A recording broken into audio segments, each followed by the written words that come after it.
Às vezes você está em casa, 2 horas da manhã, 3 horas da manhã, tem serviço. Você nunca fecha o ponto quando você é pastor. E quando deu o ano passado, por meio de janeiro, Deus falou: se prepara porque você vai a Israel. Mas eu estava pensando que era mais 10 anos que eu ia ter que esperar. Quando chega em maio, no meio de maio, Deus falou assim: eu quero que você... E nisso eu fui cumprindo missões. Porque, entenda, eu sou bispo de uma denominação, mas todos nós temos uma função no meio, uma unção própria, que Deus colocou em você e colocou em ninguém. E Deus tinha me mandado ir a Brasília. Eu falei: Deus, nós temos tanta gente em Brasília, Valnice, outros nomes, né, de pessoas que são ungidas. Só que Ele me falou que cada um de nós temos uma unção, nascemos com ela, desde o ventre, como Jeremias. E essa unção, quando Ele precisa dela em algum lugar, Ele vai te enviar. Todas as portas se abrem. Irmãos, interessante é que enquanto Ele não manda, nenhuma porta abre. Mas quando Ele manda, todas as portas se abrem. E até então eu não tinha um centavo para ir a Israel. E Deus me mandou a Brasília. Deus me mandou, depois que eu fui a Israel, eu fui no Pelourinho. Mas eu fui a minha missão no reino. Você tem uma missão no reino. Isso não é denominação. No reino de Deus você tem um serviço. E a minha missão é orar pelas nações. E eu vou nos lugares que Deus me manda aí. Ora aqui, ora ali, faz isso, faz aquilo, e assim foi. Quando chegou em maio do ano passado, no meio de maio, Deus me fala assim: eu quero que você vá a Israel em junho. Eu falei: mas Deus, eu não tenho dinheiro. Eu vou. Acho que Deus gosta de mim, que eu sou assim. Nunca tinha andado de avião na minha vida. Não conheço ninguém em Israel, não tenho missão nenhuma. Hoje eu tenho um apoio, um amigo da MCL, pastor Jonas. Ele disse assim: o país que você for, eu tenho base. É só você falar comigo que você vai chegar lá, você não paga um centavo para estar naquela base. Mas até então eu não conhecia pastor Jonas. E quando Deus falou comigo, eu falei: Deus, eu vou. Eu não tenho dinheiro, mas eu tenho coragem. Não falo inglês, não falo árabe e não falo hebraico. Irmãos, incrível que eu entrei lá sem saber, sem falar esses três idiomas, e saí sem saber falar esses 3 idiomas. Como é que você vai para um país que você não conhece ninguém? Mas eu creio que o maior guia nasceu naquela terra, e Ele é o nosso Salvador. E Ele estava já me esperando. Eu tenho o costume de ir em outras nações e Deus fala assim: olha, Deus usa alguém, levanta alguém e fala assim: ora por ele, cuida dele, porque ele é meu ungido que eu trouxe para orar aqui. E assim eu fui a Israel. Irmão, não tinha um centavo. Deus levantou uma pessoa e falou assim: eu vou pagar essa viagem para você. Lembro que eu comprei a passagem, me despedi da minha amada e lá fui a Israel. Sem saber direito, parei em Dubai, não conhecia aeroporto, nunca tinha andado de avião na minha vida. Quem já parou, alguém já foi em Dubai aqui? Já parou em Dubai? Pensa no aeroporto da França, dá 5 daquele. Para você ir de uma porta para outra, você tem que andar quilômetros, você tem um metrô dentro, facílimo de perder, mas eu fui. E quando nós chegamos em Israel, quem já passou da imigração sabe que é difícil. Várias perguntas, e eles disseram assim para mim, assim. Eles disseram assim para mim: o que você veio fazer aqui? E eu disse: eu vim para conhecer Israel.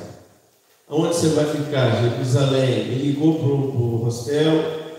Quem não sabe, hostel é um lugar de viajantes. E você aluga ali uma cama e fica ali com o café da manhã. E ligou e disse assim para mim: por que você não trouxe sua esposa? Bem que eu queria. Só que eles não tinham percebido que ela estava comigo. Não é mesmo? Ela estava dentro de mim. Mas eles perguntaram por que eu falei, eu não tenho dinheiro. E ele disse, se você não tem dinheiro, por que você veio? Eu vim porque só tinha dinheiro para um. E por fim de muitas perguntas, eles me falam assim, o que você faz no Brasil? Eu sou pastor.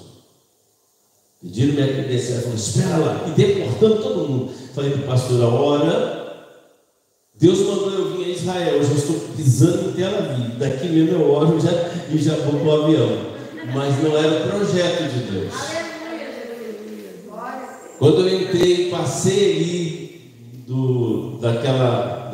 da barreira da migração, dificuldade de achar mala, não sabia conversar com eles.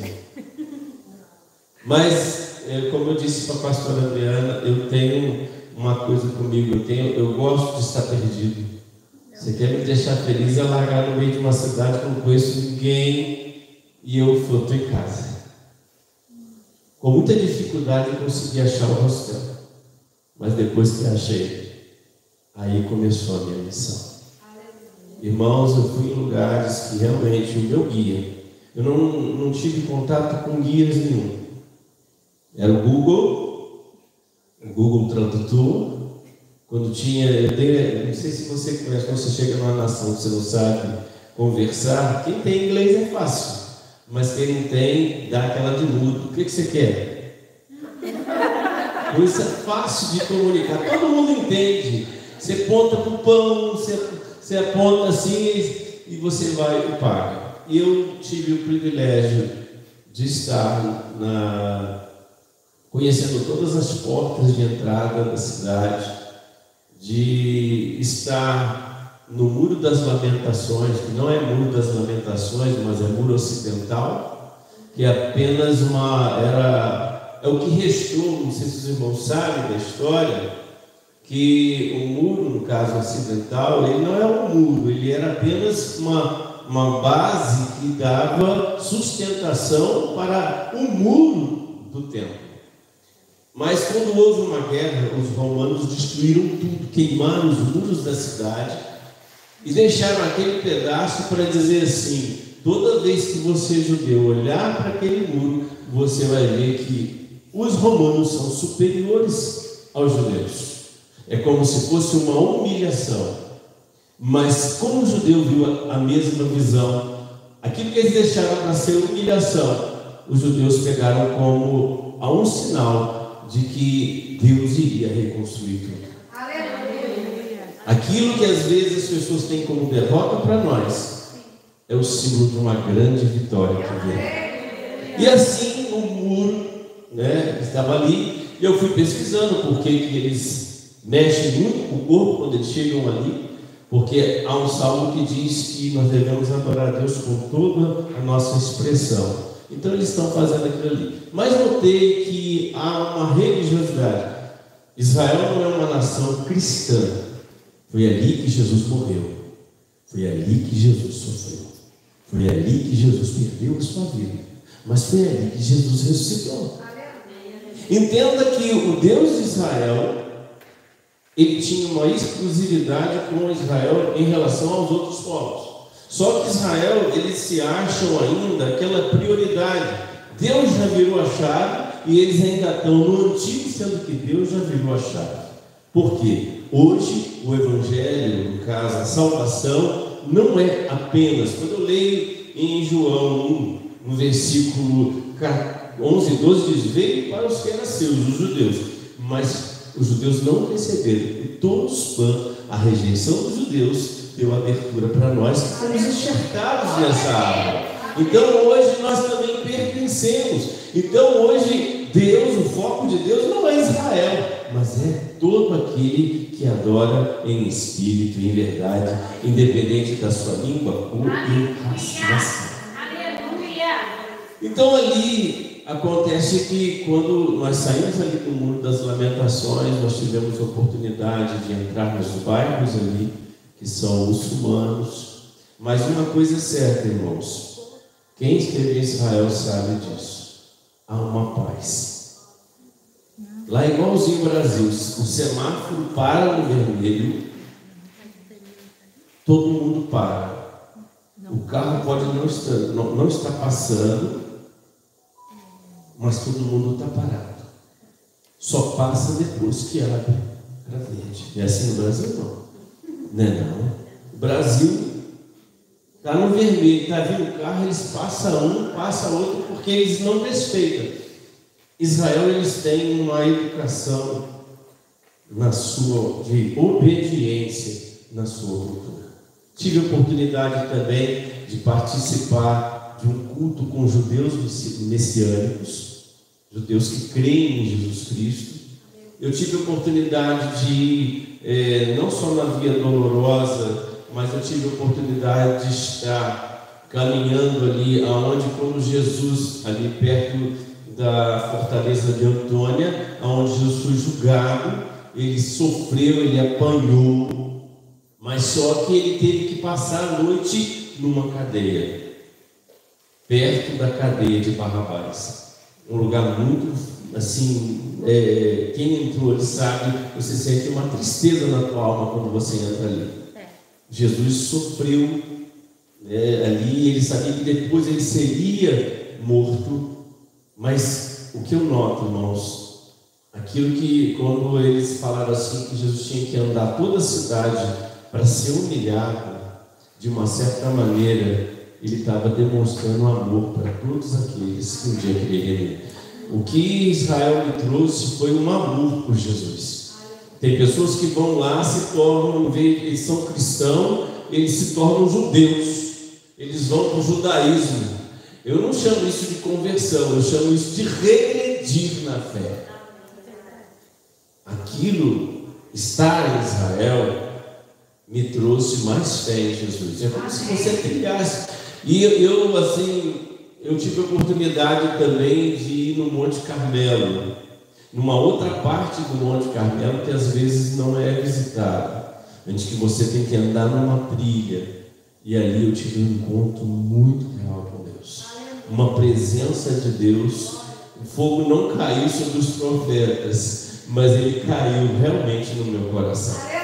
Não tem como você ir a Israel e voltar no mesmo, porque Israel, de uma maneira, embora eles não sejam cristãos, Israel tem muito a ver, porque é como se você caminhasse pelas páginas da Bíblia. Você vai caminhando e você vai vendo que tudo que você crê é verdade. Tive a oportunidade de ir em vários lugares, até no Mar Morto, né? Que coisa. Um dia eu perguntei quem matou o mar. Mas não, o Mar Morto, não sei se você conhece, um oceano normal, 1 litro de água tem 30 gramas de sal, e o Mar Morto 1 litro de água são 300 gramas de sal. Então a vida não prospera ali. Dizem que são placas tectônicas que ali abriram e aquele rio ficou parado e não teve como decompor. Mas, irmãos, sabe qual é o rio que rega o Mar Morto? Jordão. Agora, o que não aconteceu? Quem foi lá no Iadermise, no Jordão? Quantas coisas, né? O ministério de Naamã começou no Jordão, né? Teve um milagre ali. O ministério de Elias, a transição entre Elias e Eliseu foi no Jordão. Jesus foi batizado no Jordão. O ministério de João Batista batizava no Jordão. E nós também já fomos no Jordão. E você que ainda não foi, vai também no Jordão. Amém, irmãos? Ali são mudanças que acontecem na vida da gente. E aí nós... Não é? O Jordão, eu não sei quando vocês foram lá, a água estava muito quente. A minha esposa falou assim: dá 7 mergulhos, irmão. Eu dei 7 mergulhos para ela e um monte para mim, né? Porque por fim eu já estava. Mas assim, foi uma experiência muito legal. A missionária Magda falou que a gente podia ficar com aquela roupa que a gente pagou, né? Agora, se você, quando for, leva uma beca, que aí você não precisa pagar. Mas para ganhar aquele certificado que você foi batizado, você tem que pagar. Mas foi muito especial ali. Cada local que eu passei, eu tive a oportunidade de me encontrar com Deus. Como é bom! Como é bom saber que Deus cuida. E eu ficava assim no Muro das Lamentações, eu ficava olhando assim, Deus, eu estou aqui mesmo? Não sei se vocês tiveram essa impressão. Você fala assim, você está assim, eu estou aqui mesmo, meu Deus. Eu fiquei um mês no meio deles, irmãos. Um mês. Não tenho vergonha de dizer não, os primeiros dias do meu almoço era o café do hotel. Aí, como eu não tinha, eu ficava com medo de comer lá, porque lá não tem arroz e feijão, né? Mineiro gosta de arroz e feijão. A gente gosta de arroz e feijão, lá não tinha. E parece que eles vivem de lanche ali, né? Naquelas imediações ali do centro de Jerusalém, parece que eles vivem ali. Mas eu tive oportunidade também, um dos momentos que muito me marcou, foi quando eu fui no jardim da casa de Davi. Vocês foram no jardim da casa de Davi? Foi lá. Eu sentei ali onde ele compunha os salmos, vi ali os túmulos também da família, né? Vi lá também onde eles têm lá todos aqueles rituais deles. Mas foi muito gostoso estar ali. E nós cantamos aquela canção assim: como rei Davi, quero te louvar, minha alma canta a ti, Senhor, em adoração. Digno é de louvor, majestade santa, meu prazer é te dizer, te amo, ó Senhor. Se você tem um sonho de ir em Israel, entenda uma coisa. Um dia eu li um livro de um homem que chamava Lins, que era cego. E todos os dias ele pedia para Deus curar a vista dele. Oh Deus, me dá uma vista nova. Oh Deus. E por último ele pediu para Deus para morrer. E um dia a mulher dele disse assim: você crê que Deus pode curar a sua vista? Ele falou: creio. Se você crê, por que você pede todo dia? Você já pediu? Crê que Deus pode te dar isso? Então passa a agradecer. E ele passou a noite agradecendo. Obrigado, ceguinho, obrigado, Senhor, por essa vista. Quando ele levantou de manhã, ele enxergava igual a gente. E uma frase que ele diz no livro dele, ele disse assim: o que Deus fez por mim, pode também fazer por você. Tudo se remete pela fé. E se você crer, eu digo assim, irmão, que Deus fez por mim, me levar lá em Israel, sem um centavo. A minha moeda era fé. Todo dia era fé. Mas o que Deus fez por mim, Ele também pode fazer por você. Israel não é... o que pega é que às vezes a gente... Primeiro, nós temos aquilo que a gente acha do não merecimento, que a minha esposa sempre fala. E também tem aquele lado de eu não acreditar que Deus pode fazer isso na minha vida. Mas quando você crê, se for dentro do propósito de Deus, porque eu não fui Israel porque era sonho de ir em Israel. Eu fui Israel para cumprir uma missão. Eu fui Israel para orar pela nação. E eu orei por Haifa, orei por tudo quanto é lugar que você pode imaginar. Eu viajava 2, 3, 4 horas de ônibus para estar em lugares que Deus me mandava ir. Fui em Tiberíades, toquei no mar da Galileia. Não andei, mas toquei no mar. Andar é só Jesus mesmo. Eu Pedro também, mas não foi a ordem dele andar. Mas eu toquei no mar da Galileia. Que coisa linda.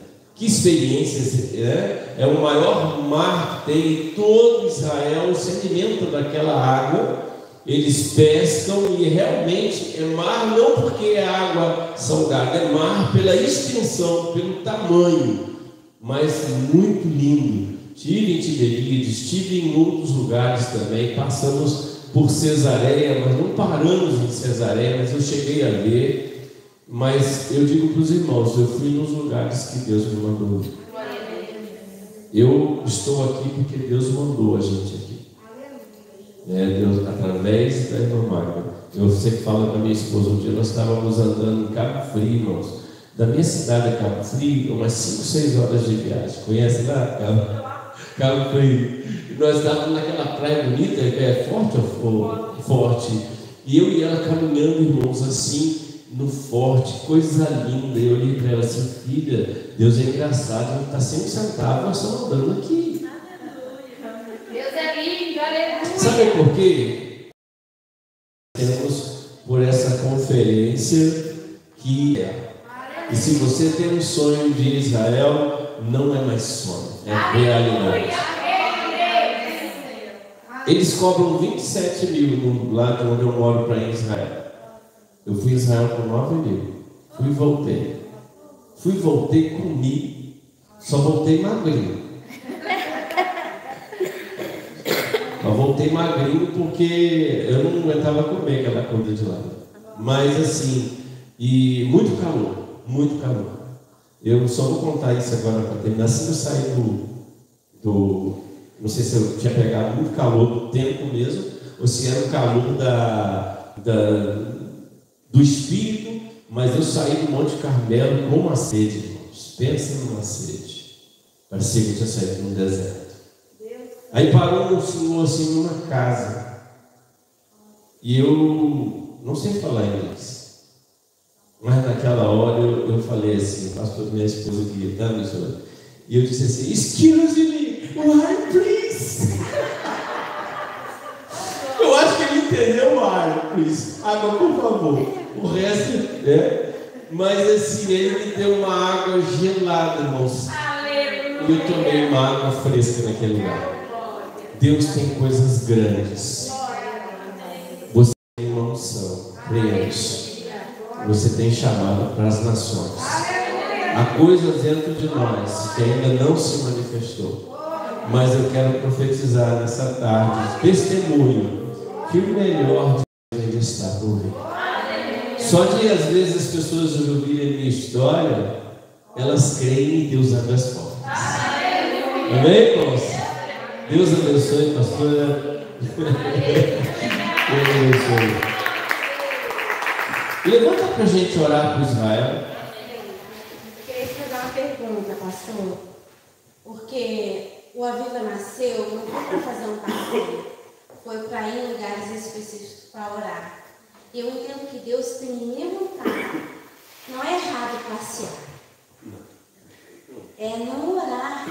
Porque nós somos vivos, nós precisamos orar, interceder. Em Isaías, que é o nosso versículo para Israel, fala assim, que por amor de Sião não nos calaremos. Amém. Amém? Glória.